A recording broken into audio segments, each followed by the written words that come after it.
PodcastHeatWrestling.com. I'm Derek Shabata, and I'm here with D'Lo Brown for the Lowdown. D'Lo, how you doing today?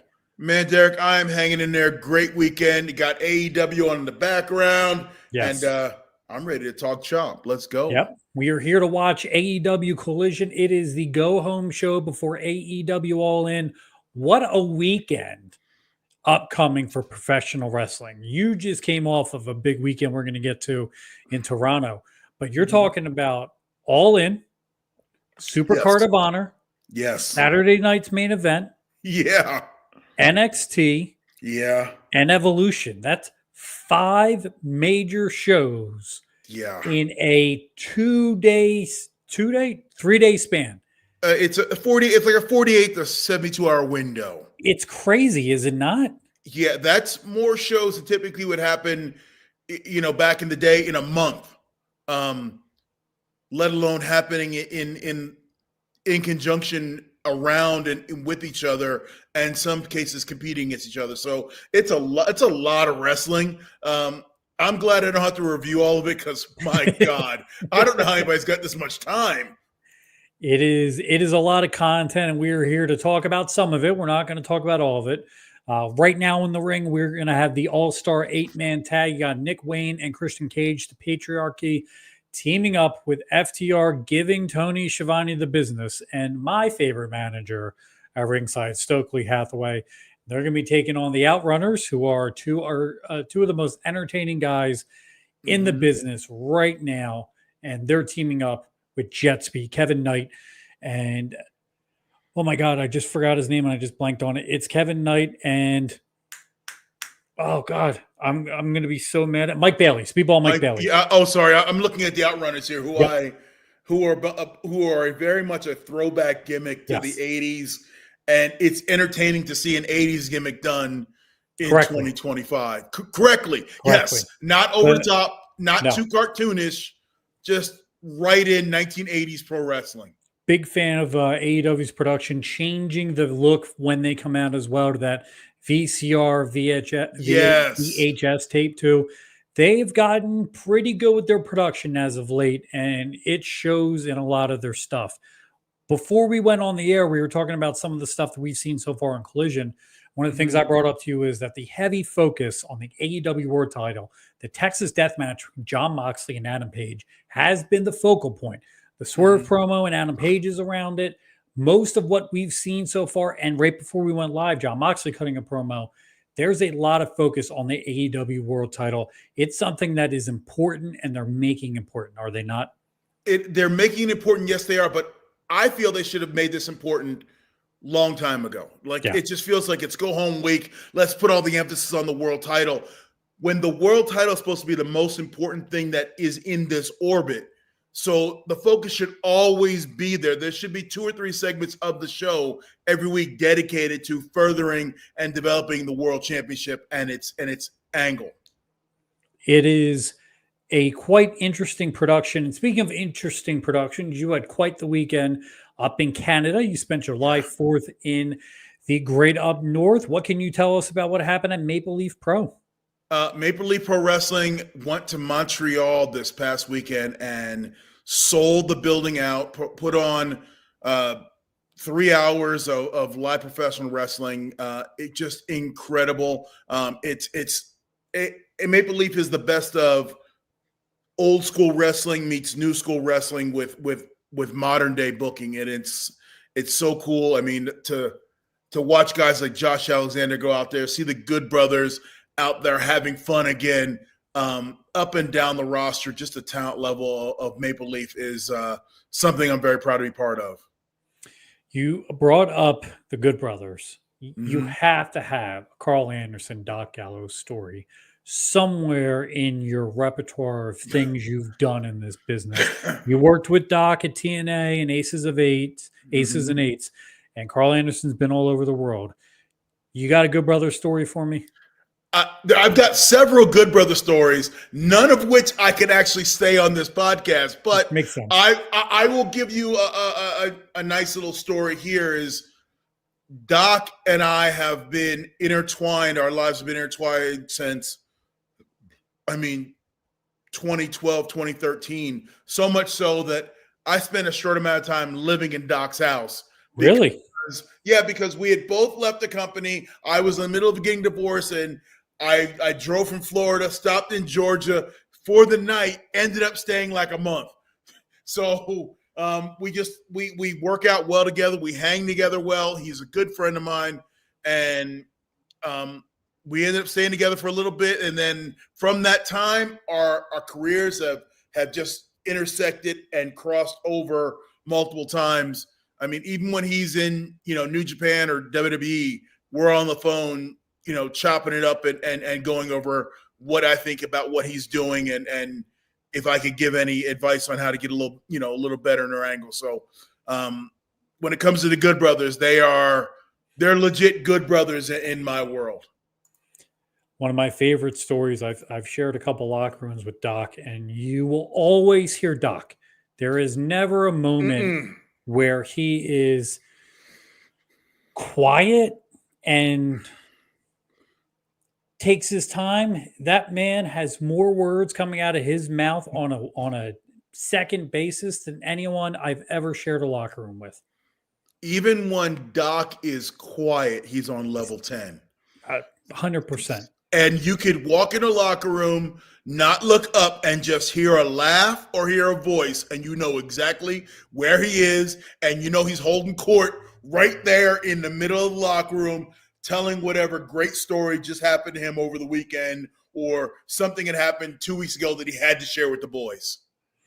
Speaking of the boys, in the ring right now is Christian, and you've done a lot of working with Christian over your career. Tell me some of the highlights of working with Christian. Just more so outside of the ring, sitting and catering or just chopping up in the locker room. Christian looks at wrestling a whole different way than a lot of guys do. And he thinks it's almost like four-dimensional chess, because whenever he's putting something together, he knows where he is. He knows where, the ticket taker is. Like, he knows where everybody is in a situation. He's putting everyone where they need to be so they can flow nicely into what's next. He's just next level wrestling psychology. And it's always fun to get in there and duel wits with him when it comes to putting matches together or actually being in the ring with him. One of the early European title matches you had was with Christian. Mm-hmm. Christian's ascent in the company has always been discussed about. Vince McMahon wasn't a fan of Christian. Mm-hmm. Why do you think that was? I think, the undersized thing always plays into it. Christian is not the biggest and tallest guy. And if Vince McMahon, before the onset of Brett and Shawn, who were normal sized guys, Vince loved the monster. So everything Vince liked was the 6'6", 300 pounds, jacked to the gills. And he always looked down on smaller guys because he never thought those were, the guys who could draw money. Right. And until, Brett went out there and Shawn went out there and proved that smaller guys could do that. And that led into guys like Daniel Bryan and CM Punk all getting their shot at being a world champion. So I just think Christian was caught in between the time of the super heavyweights and the transition to the smaller guys. We got a great question from Robert Myers I want to get to. Please ask D'Lo if he still has his original European belt on green leather, because I'm having a replica made on black and also one on green. D'Lo, do you keep titles? Have you kept titles? Do you have anything that was ring worn or anything like that?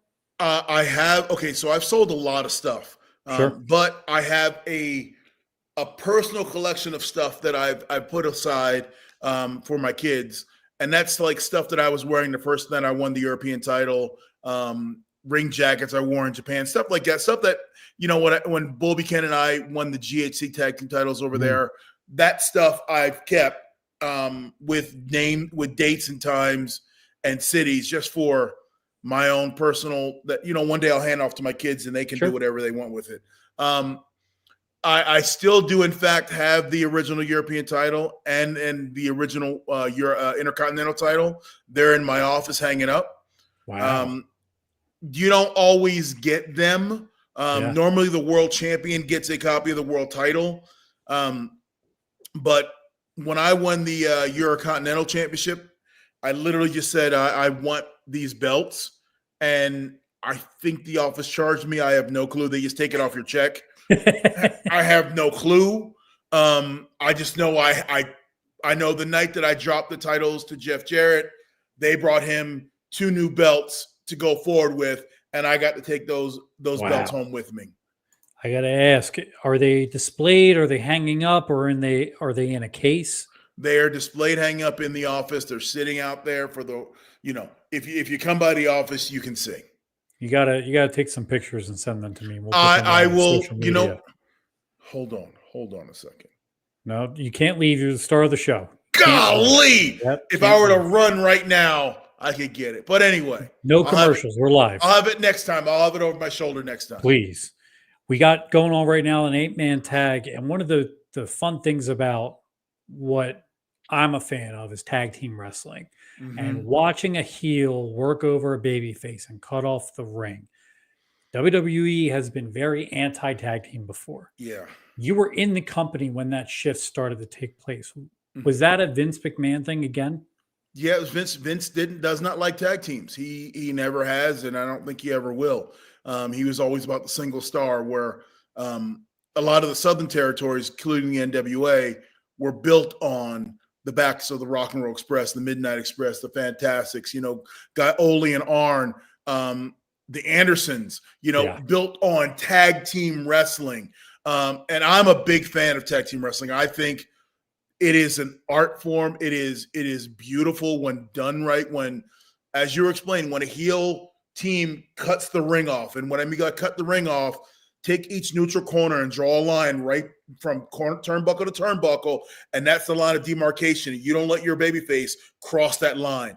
You make sure your back is between that babyface and his partner. And when that is done right, FTR is probably the last vestige of teams that still really work tag team wrestling today. Yes. I think when it's done right, man, it's a thing of beauty. Like, go back and watch any midnight rock and roll match, please. Anything for the World Tag Team titles. Go back and watch the Rock and Roll versus the Russians, Nikita and Ivan for the NWA World Tag Team titles. You'll see beautiful tag team wrestling.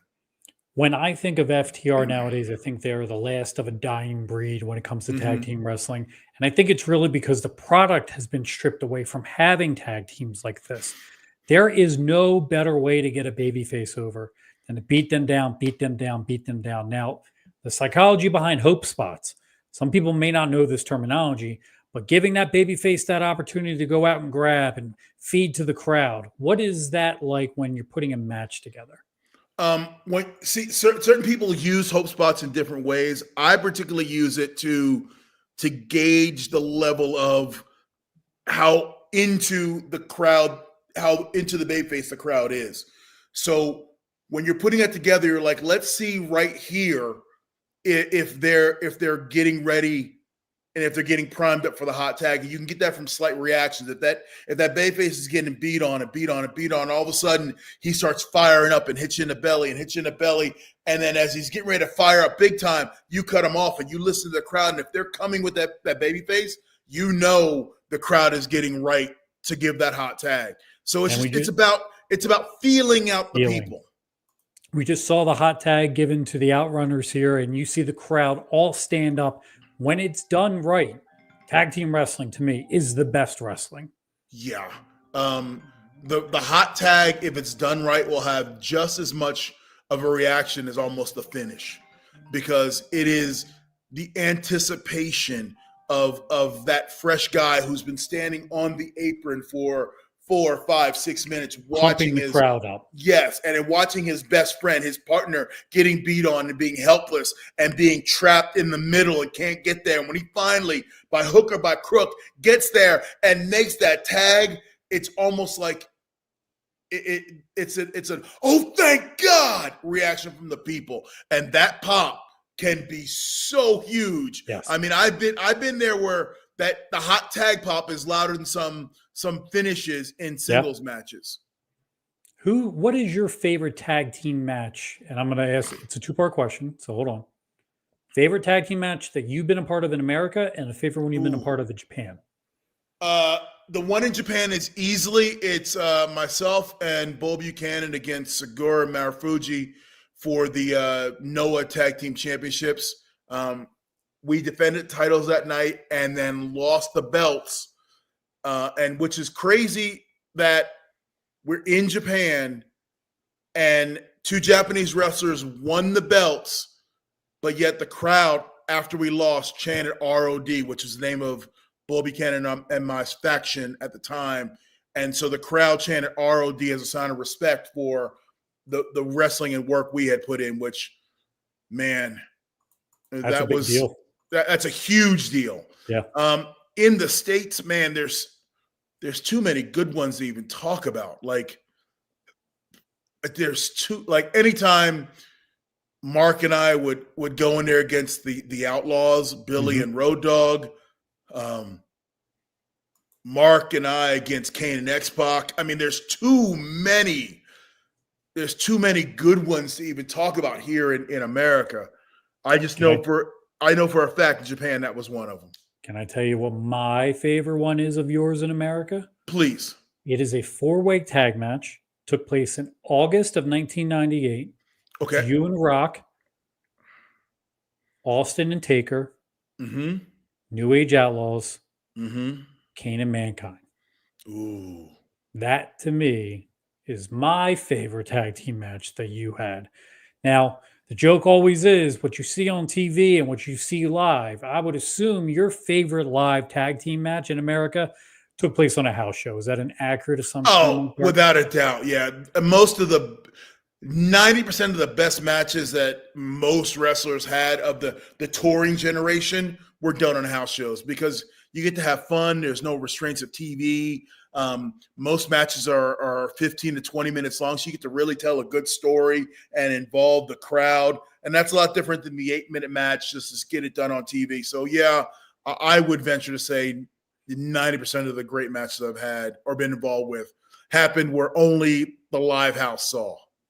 On AEW Collision, as we're watching right now, there was a false hot tag, which is one of my favorite gimmicks. I used to be a referee. If you can play it correctly, it gets a gigantic reaction, and this one did. The false hot tag is when the ref is distracted and misses a hot tag. Now, we're on the second or third. We're 18 minutes into the show now, and we're about 13 minutes into this match. So we're in what's called the second heat segment. Yes. So they've already hit one hot tag, and they're now building for another one. When you're an agent, you're laying this out. Is this where you start to thrive and this is how we should do things type of thing? This is definitely where you try to, particularly if you're going to do a match with two sets of heat, this is when you dive in and you throw in your experience, your creativity, and go, guys, I've seen this before, or we've been involved with this before. And here comes the second hot tag, and man, the good one. There's Speedball. Now you worked with Speedball. Yes. How good is Speedball? He's tremendously good. He's underrated. People get caught up in saying he doesn't look like a wrestler, but this kid has a mind on him that's crazy, crazy good. How quick those kicks are. Yeah, I've taken those and just stood in the ring and took those just to see what they're like. And you can't even keep track of what's going on. It's hard to even sell it. Did it hurt? No. He took care of me. You don't want to hurt the old man. Tough. That was almost a 3, it looked like. And you can see we are 15 minutes into this and the crowd is there. But that's what draws people in, that almost that 2 9/10 cover. Yep. That's amazing. Oh man, I see things in matches that I can't even, it's too inside baseball to even explain. It would take too long to explain, but I just saw Dax do something that was pretty cool. Hold on. You can't say it's too inside baseball. Okay. I'll paint it down like this. Bailey was pulling Dax into position to go up to the top rope, and Dax was too far away. So as Bailey let him go and was going to the top, Dax just did a quarter roll over and got, with no one even watching. Everyone was watching Bailey, Speedball go to the top, And it's just a little inside baseball thing. Make sure, even though Speedball wasn't coming up the top rope, he just still got himself into position for it to set up the Speedball getting knocked off. It's a real professional. Dax, I think, is one of the best in the ring. Cash, too. And really, if you watch, and we've been watching this, all 8 guys, Nick Wayne is 19. Yeah. It's crazy. It's the cool thing about Nick Wayne is he grew up in the Pacific Northwest, and there's a lot of talented workers up there that have never gotten the national spotlight, but they're damn good teachers. And there's their finish there. And Nick Wayne is a product of those guys. Banana peel. Those guys. 1, 2. There's the finish. Oh no!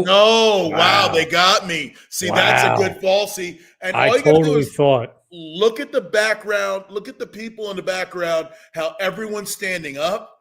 Everyone's holding up what they thought were 3s. Yep. Heel miscommunication. And here's a slip in the banana peel. Here we go. See, to me, this is the fun. This is fun wrestling to me. 4 good baby faces, 4 good heels, and now comes. All right, everyone's gonna mock me for saying this, but here comes a car crash. Now it's boom, boom, boom, boom, boom, home. Yeah, we call that. You either call it an up, up, up, or a waterfall, where it says move, move, move, move, move, and now we're going into the finish. Ooh. Great frog splash. Yes. Kevin Knight. Kevin Knight is an underrated talent. I have the pleasure of working with him in TNA, and given the opportunity and given good booking, that kid could really get over. He's athletic, he's good looking, he's got a good build on him, and he can work his tail off. He's got all the tools. Now, what I think is interesting is that FTR took the fall here, and they're the most established tag team in this match in AEW history. That's a big win, regardless of the fact it's an 8-man, but that's a big win for Kevin Knight and Speedball. Well, it's a big win for Kevin Knight and Speedball, but that was really about helping the Outrunners out. That is putting them on level playing field. If they can steal a win here in this 8-man, then man, what could happen if it's their singles tag team match? So that's about building up quality opponents, because AEW has had a problem with tag teams where they've not really focused on tag teams.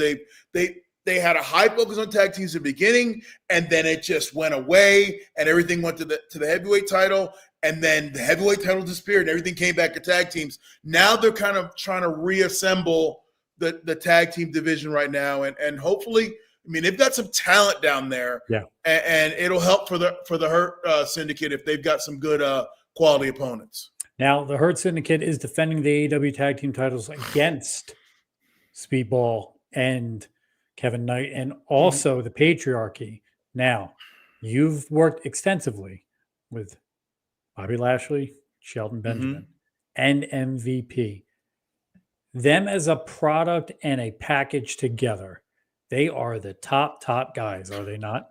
They are a Rolls Royce, man. They are what you want as an act in this business. They are what you want to be. They've got the cool factor. They've got the look. They've got the history. Everyone knows them. They passed the airport test. And what I mean by the airport test is when they walk in an airport, people might not know who they are, but people look at them and go, those guys are somebody, because they carry themselves like stars. They are what you want to be. When you think about what we're watching right now, this is... Oh, the Costco guys. It's Big Justice, it's AJ, it's the Rizzler. We got Hologram, Kyle O'Reilly, Ishii, the Don Callis family, Rocky Romero. You talk about a talent, Rocky Romero. Bruh. Yeah. Man. What a talent. He's done so much for himself in terms of, I don't think people understand backstage. He's everywhere. He's involved in everything. The wrestling career side of him is probably the smallest part of what he does, which is weird to say, but he does so much more than just bumping spandex and baby oil. What my favorite part of what they're doing with the Costco guys is that they're utilizing them and their social media following to introduce themselves to a new audience, which is what we're looking for when you bring people in like this. And speaking of what we're looking for, we got a great super chat question for you from Jason. Jason, thanks for supporting the show. And if you do have any questions, make sure you are subscribed to podcaststevewrestling.com. That's the only way to get into the chat. And the super chat gets you at the front of the line. Do you keep in touch with Tiger or Chaz? So I'm going to assume Tiger's Tiger Ali Singh. So I'll ask that question first. Do you keep in touch with Tiger Ali Singh? Unfortunately, no, I do not keep in touch with Tiger Ali Singh. After his run in the WWE, we, never really kept in touch. I don't know if he's on social media, but I'll take a look around. I doubt it, but I'm pretty sure I'm not going to be able to. Tiger Ali Singh, I feel like, is going to be a tough name to type into Twitter and find. But do you keep in contact with Chaz Warrington? Well, funny that you guys asked that question, because we are going to finalize the date, but at some point, Chaz is going to come on here and come on the Lowdown, and we're going to talk. We're going to talk our Lowdown tag team. We're going to talk a new book that Chaz has just put pen to paper and wrote. So yes, in the next few couple weeks, Chaz will be on here speaking with us. So yes, I do keep in touch with Chaz Warrington. Chaz does have a book coming out. Make sure you follow him over on X at Chaz Mosh. Hey, I just realized all three of us are South Jersey guys. Yes. And I've known Chaz all the way back to high school. Our high schools wrestled each other. What high school did you go to? Burlington Township High School. It's a small little school in central New Jersey, just south of Trenton, about halfway between Trenton and Philadelphia. So Chaz, yes, Mr. Arreo is beating me to the punch. Chaz is from South Jersey, Cherry Hill. That is correct. So we're all from the same area. We're all 20 to 25 minutes outside of Philadelphia. We're going to have Chaz on the show. You do not want to miss that episode. There is a lot to discuss with Chaz. And no, I don't know if we'll bring up beaver cleavage to him, John. Yeah, but you never know. He's not particularly a fan of beaver cleavage. I don't think anybody is. No, I don't think so. No. Maybe Vince Russo. No, well, I don't know. That's about I think he has about as much love for beaver cleavage as Lowdown wearing turbans. So we'll put that out there. Do you have the turban still? No, I burned those things. I couldn't get rid of those things fast enough. So, all right. So you brought it up. So I got to ask you, all the memorabilia you have left is for your kids. Is there anything that you have just hanging around that we might be able to give away to maybe one of the Lowdown listeners at some point? You know what? I will look through the closet tonight, and then next week I will have something here on my lap, hopefully to give away. And we are going to be working on some 8x10s of D'Lo as well to give away. And we're going to be working on D'Lo's merchandise. Yes, I caught this chat earlier. The t-shirt that D'Lo has on is a product made and distributed by Al Snow. He sells them in conventions. That is correct. Collar and Elbow, the wrestling brand. Mm-hmm. So we are working on D'Lo merchandise. And now there's a big match that's happening right now on AEW Dynamite or AEW Collision. Shabata and Gabe Kidd. D'Lo, you are a fan of Japanese wrestling. You know the product well. Mm-hmm. Shabata is one of the most interesting dudes, and his story is crazy, is it not? It is absolutely off the charts, and if you didn't know it, you would say it couldn't be written in Hollywood. It's out there. It's out there.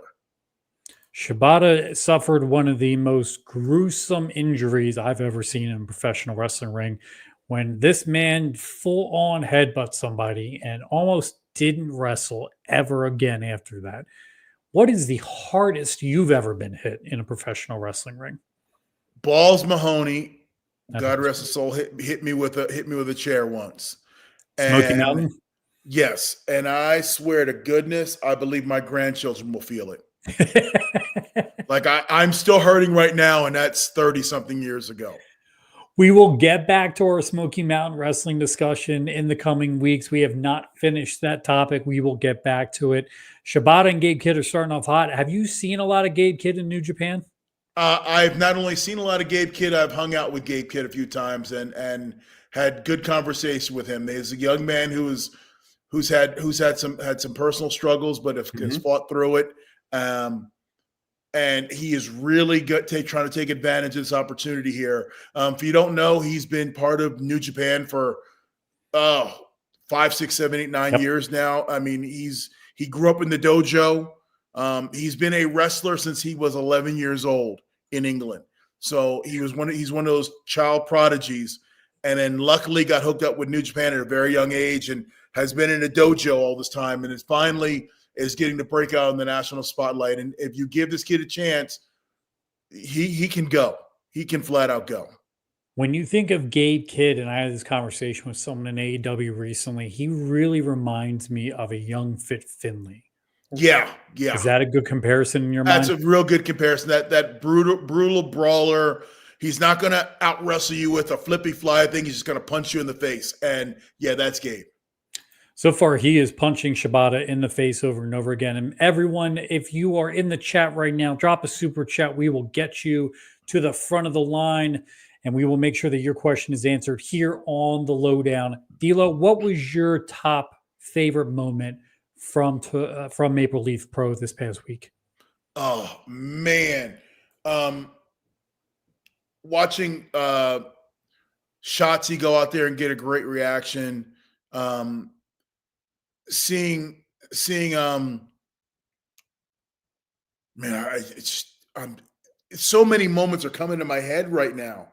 Watching the Good Brothers go out there and get a huge reaction. Watching PCO almost kill himself and dive off a 20-foot ladder off the stage through a table. And God, I can't tell you what he wanted to do. But if I could, that would I'll tell you off air. Just being part of wrestling coming back to the Montreal area with a historic connotation and being part of something special might have been the overlying feeling that I had leaving Montreal with this past weekend.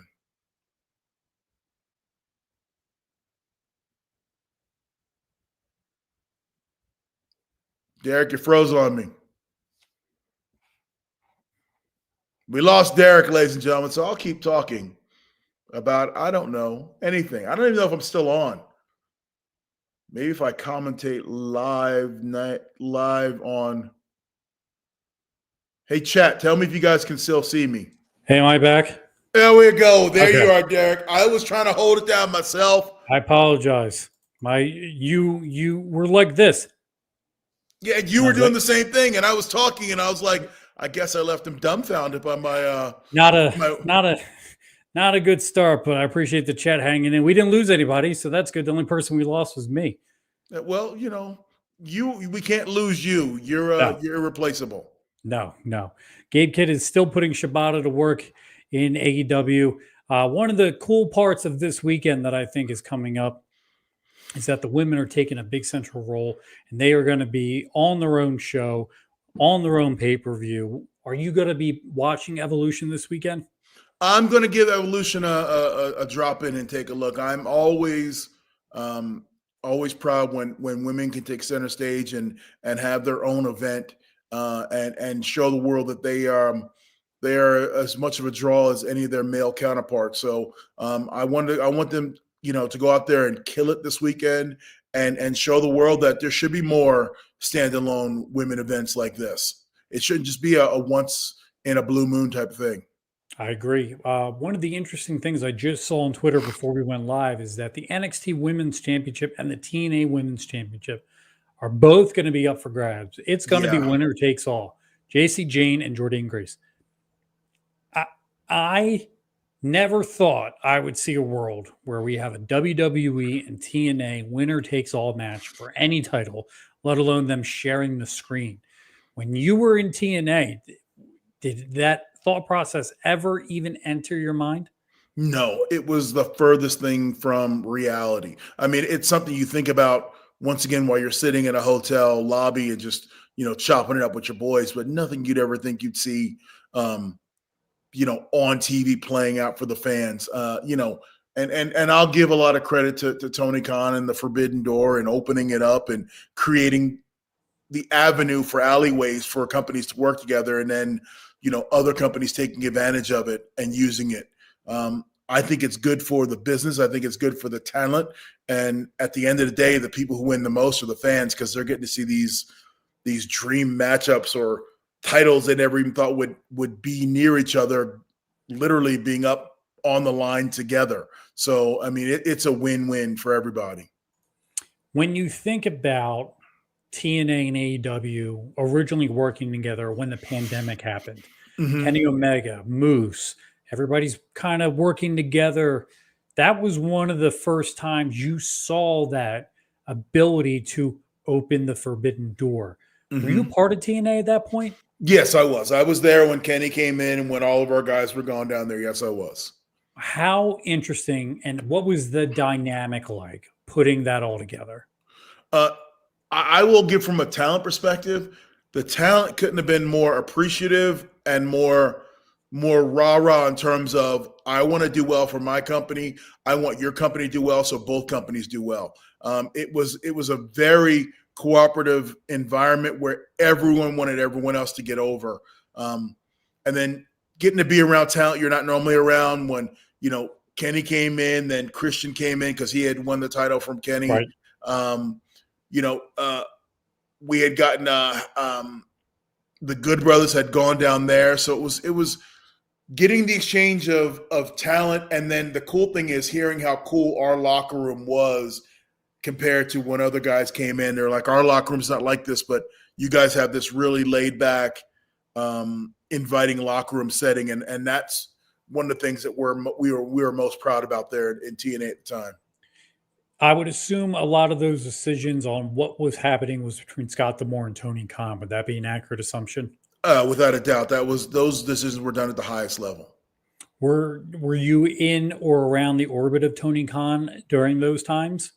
Yes, Tony Khan and I, as most people know, he owns Fulham FC in the Premier League, and I'm a big Liverpool guy. Yes. And at the time, Fulham had just stole 4 points from Liverpool over the course of a season, and he made it a point to rub that into me a lot. So we sat and talked Premier League football. We didn't talk wrestling at all. We talked more Premier League football or Bears and Jags than anything else. And I for some reason felt that he liked that conversation. He wasn't talking about wrestling. He was talking about other passions that not everybody's always into. I think Tony gets a bad rap. I think Tony ends up being a guy who is a fan first. And I think that sometimes people lose sight that we all get in this business because we are fans of it. The goal of it is to enjoy being in the business. And if you're going to devote as much time as we do, let alone as much time as he does with all his ventures, right, he should be commended a whole lot more than I think he gets the wrath of sometimes from people. He's a nice guy. He's a very nice dude. On a personal level, I like Tony a lot. Like I said, we bonded over Premier League football and we bonded over American football. I think people, they hate on Tony because he's not booking his wrestling the way they would like. So right. I think they take it out on him that way. But it's disingenuous to dislike someone that you've never met and only dislike them from the work they put out. Is it the wrestling that I love? No, but that's not up for me. That's not for me. That's for his fan base and him. I mean, it's his product. He's the one that's paying for it. So if he wants to spend a couple $100,000 on, or a couple $1 million on what he's putting out, let him just sit back and enjoy it. It's okay to not comment on something you don't like either. Yes. I think is weird to say on a podcast where we're discussing professional wrestling, but it's okay to not watch a product you don't like. I promise you, it'll be okay. Yeah, you don't like something, you don't raise your hand and yell it from the rooftops. And I think everyone would enjoy wrestling more if they watched what they liked instead of hate watching sometimes. I agree. And just because you don't agree with what's going on doesn't mean it's dreck. It's the ever-loving crap. There's still good talent there who are putting out good work and doing good things. If you don't like the entire product, pick one person you do like and roll with them, and support them, whether it's Swerve or Moxley or whoever it might be. Ride with that brother and have fun that way. Just because the product is not what you like it is, here's the cool thing. This thing was invented a long time ago. It works. It works. I can change the channel right now. If you don't like it, don't grudge watch it just to complain about it. Change the damn channel.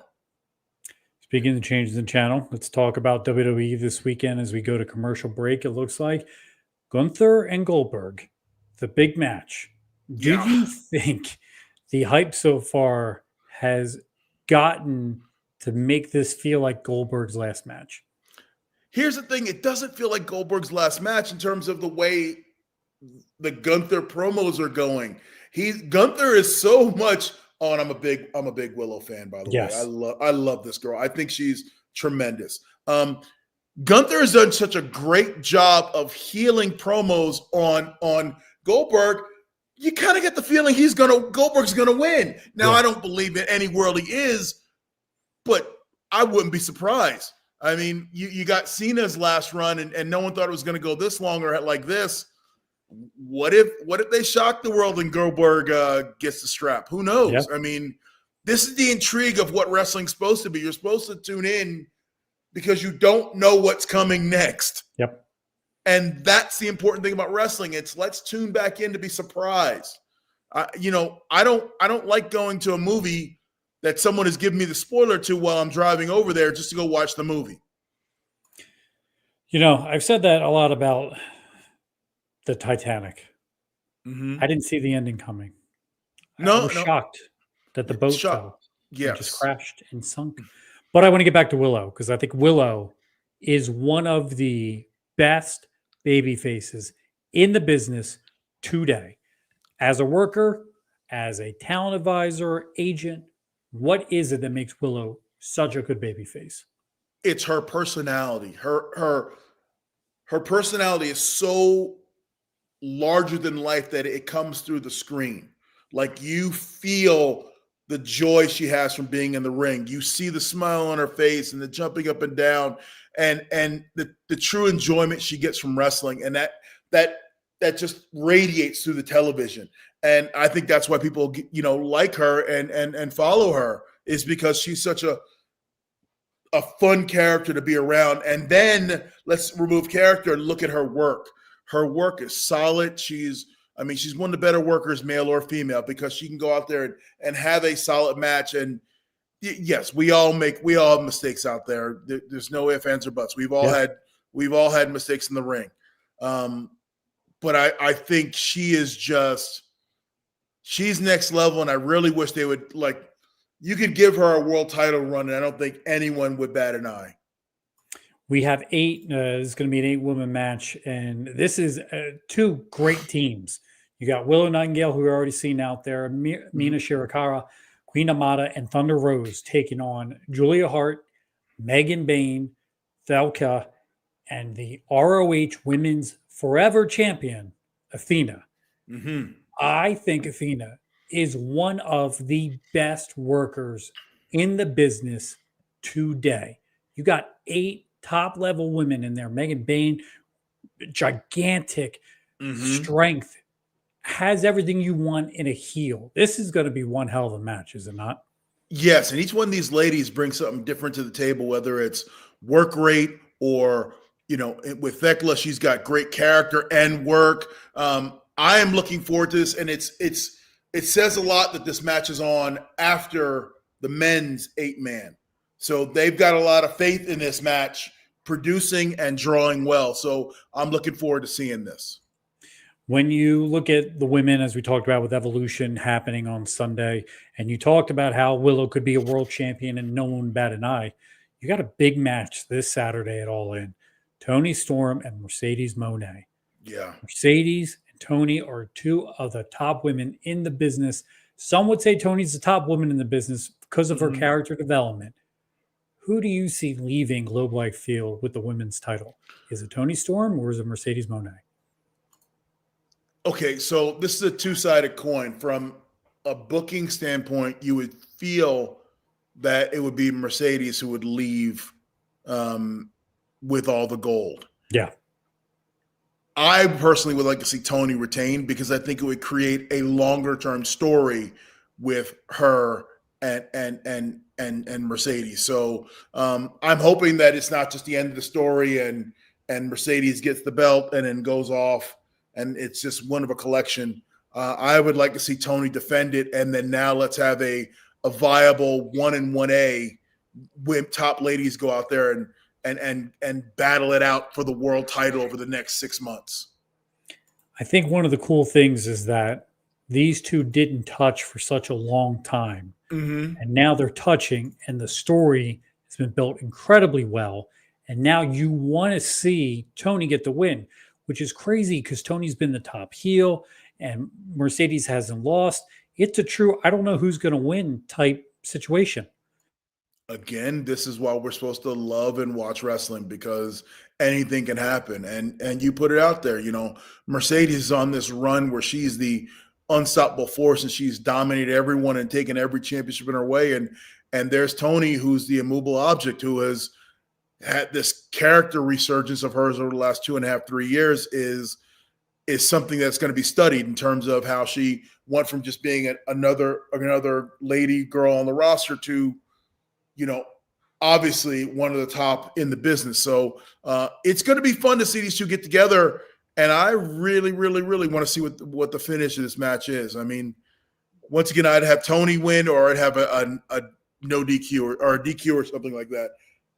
I would just like to see this continue. Do you see Moxley retaining the title over Adam Page? No, I think this Moxley run, this experiment needs to be over. I don't think people are with it. I don't think people have connected with this, and I think it's time to move forward. I wish it, instead of being Adam Page, I wish it had been, Ospreay maybe, because he's the fresh baby face in, but Ospreay will get his turn. Do you see Swerve and Ospreay and Page, as referenced in the promo they did earlier, start to orbit around each other again for the title? See, here's the thing. To me, it seems like they're setting up Swerve and Page to become friends. And maybe Swerve is what helps Page beat Moxley. And then they become, instead of rivals, now they're compadres and they're running with each other. I still think that they're in the orbit of the world title, and as many top guys you can have around the world title where anybody can win it on any given pay-per-view, that's always good. But it feels like, Page is going to win it with the help of Swerve. Do you think it's let me turn that real quick. Do you think it's a good idea to have Swerve and Page be buddy again? I think you got to bring them back together because they went so far out there when they were working against each other on opposite ends of the spectrum that they've got to come together for a bit just to cleanse the palate of, home invasion and home burnings. It's hard to walk that back. And it's hard to walk back a lot of things. One of the things I got a chance to be a part of this weekend, and I think you'll enjoy, is StarCast. And StarCast is coming out. There's a panel for Texas wrestling legends. You ready for this? Okay. JBL is hosting a panel. Because, the wrestling god. Yep. Dory Funk Jr. Oh. Stan Hansen. Kevin Von Erich. Wow. When you think about legacy and wrestling, wow. I mean, it's tough to make JBL number 4, but he's number 4. I was about to say it's not very often where JBL is the fourth man in the room, and he's a multi-time world champion and has drawn huge houses. My goodness, just that panel. I want to sit there and listen to that panel.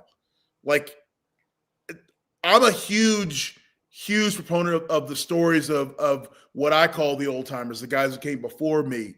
And I've had the pleasure of sitting with Stan Hansen and talking, but to have those four guys just sitting there chopping it up, I want to go sit there and get my popcorn ready and just hang out and have fun and just listen.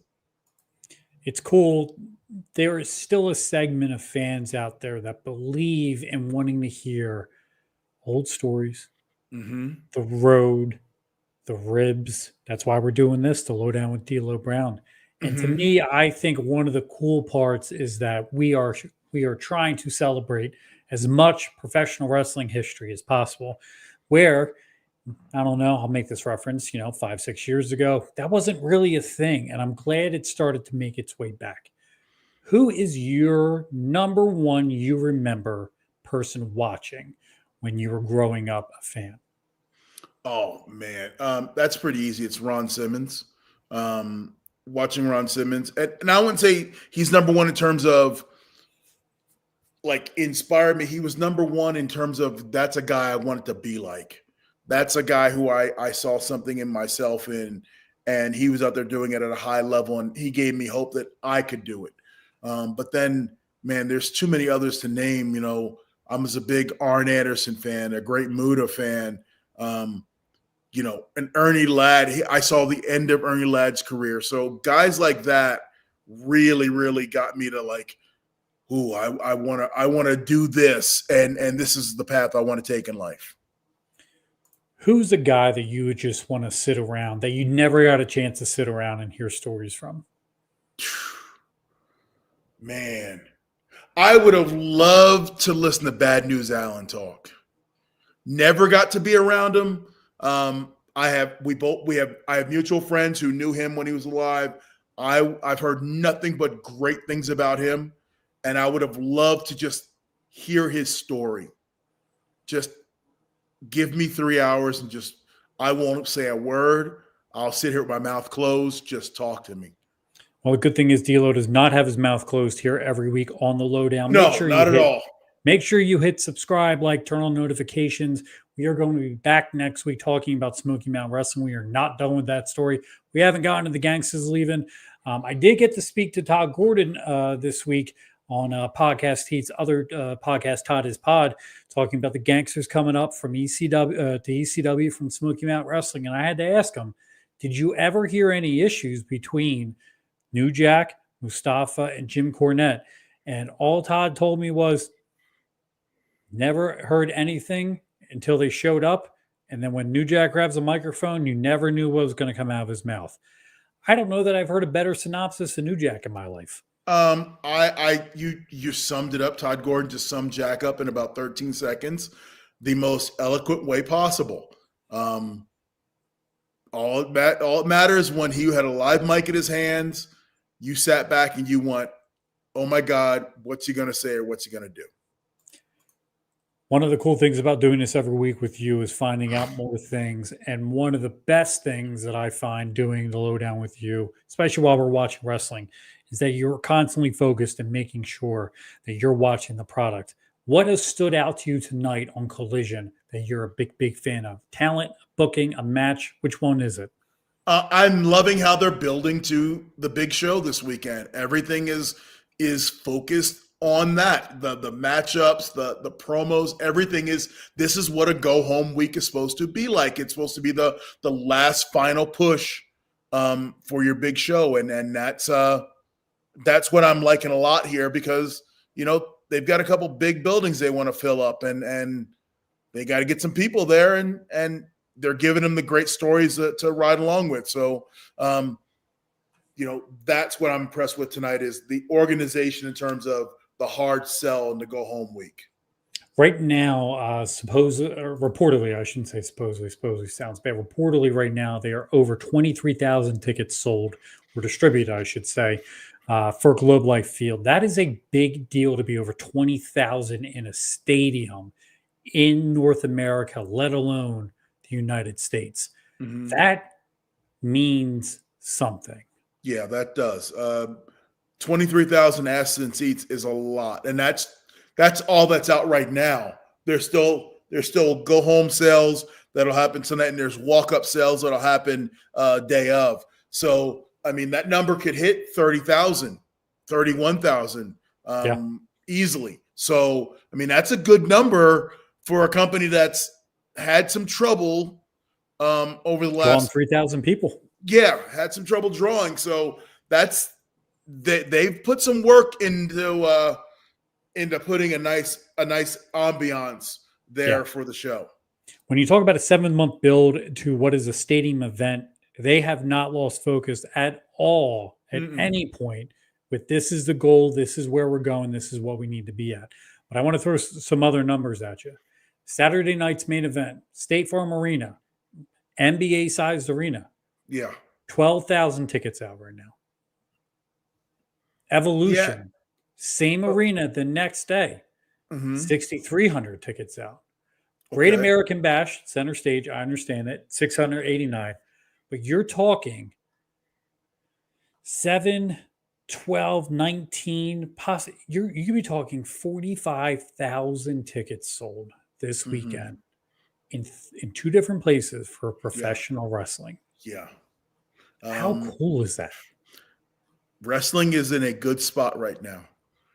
It's in a resurgence that it hasn't seen since the Attitude Era, where it has this much buzz, whether it be, inside the business, outside the business, or crossover where it's mainstream. You see, Becky Lynch doing stuff. You see Bailey at the NHL draft. You see Seth at the NFL draft. You're seeing talent in places that they just 5 years ago, they would have been laughed at and never been seen. Wrestling is in such a good place right now. And it feels like it's only going to get bigger because there's so much wrestling out there to watch, so much product to consume. There's something for everybody, no matter where it is. I saw a announcement today that I had it on my screen. There it is. WWE and Big 12 Conference announce expansion of partnership. Now, I'm a wrestling fan. You're a wrestling fan. I'm a college football fan. You're a college football fan. Did you ever imagine WWE and the Big 12 working together? And not just in America. Big 12 launches next year in Ireland, and SmackDown will be in Ireland to go along with it. How cool is that? At no point, this is the stuff we dreamt about, because most of us are sports fans and would have loved to have been on the stage or the platform, with these other talents, and to watch 2 years ago, Undertaker give out the Big 12 championship belt to go along with the Big 12 trophy. To see, like I said, Seth at the NFL draft. These are things you're like, man, I wish I could have done that. I would have loved to announce a Bears draft pick. So when you look at this cross promotion, this ability for wrestling to become part of the mainstream, man, I can't say it enough. This is a great time to be alive and be in professional wrestling. It is, and I got to be honest with you, we've been not ignoring, we've been watching it on the side, but this women's match has been a hell of a match so far. It's been cooking. If you keep seeing me, I keep looking over, and I apologize. I'm watching these ladies go, and they're working at a good clip, and they're telling a damn good story. Nothing's been missed either. No, nothing's been missed. I have the volume down, so I can't hear the people, but I can only imagine how they're reacting to some of these things. Pounce. Man, God, I love Willow. I do too. She's got something going. Right, look at that fire. That's babyface fire right there. And Athena out of nowhere with the out of nowhere. Nothing's been missed. One of the cool things I want to bring up to you, I don't even know if you know this, Monty Brown is going to be at StarCast. Man, I saw that, and I'm like, even more so, I wish I could be there, just because I want to chop it up with Monty, because I haven't talked to him in I don't know how long. Like most everybody else in the business, we've all missed him. Yeah. He was a shooting star. He was here for a minute and then had to go away. It's good to see him getting back out there, because I know the wrestling fans want to show him love. And I think one of the cool things about it is, wow, what a moonsault that was. That was a great moonsault. One of the cool things about Monty being back is that I don't know that he ever knew how much he really meant to wrestling fans because I don't think he ever got his right due when he went to WWE. And just being in the Impact Zone at the time, they didn't really go on the road that much back then. I don't know that he ever knew outside of that, but man, he made a hell of an impact on a lot of fans out there. He did. He connected with a lot, and he's going to feel the love when he's at StarCast. I mean, I'm happy for him to have that moment to take it in because it's much deserved and long overdue. What it looks like we're winding down to the finish of this match. Willow's on the top rope. Mina's on the top. Nope, heels cut him off. I got to be honest with you. I don't know what is better, the men's match or the women's match. They're kind of neck and neck with me right now. They're neck and neck right now. It's going to be about the finish. Yep. If this is a strong finish, then it could take the spot from the men. Looks like they're setting up for a double superplex. Oh, they hit it with both a bridge. That's impressive. I don't know how to explain this to people who don't realize that, but that is one of the hardest things to do is to hang upside down. That's a lot of stress on the ankles and the knees, and they both did it superplexes. And this Thekla, I like her a lot. She's got good character. Good, and she's got a unique look, and I think that's important nowadays. Yeah, no, she's got a good look, and she moves differently than every other woman that's around. Yep.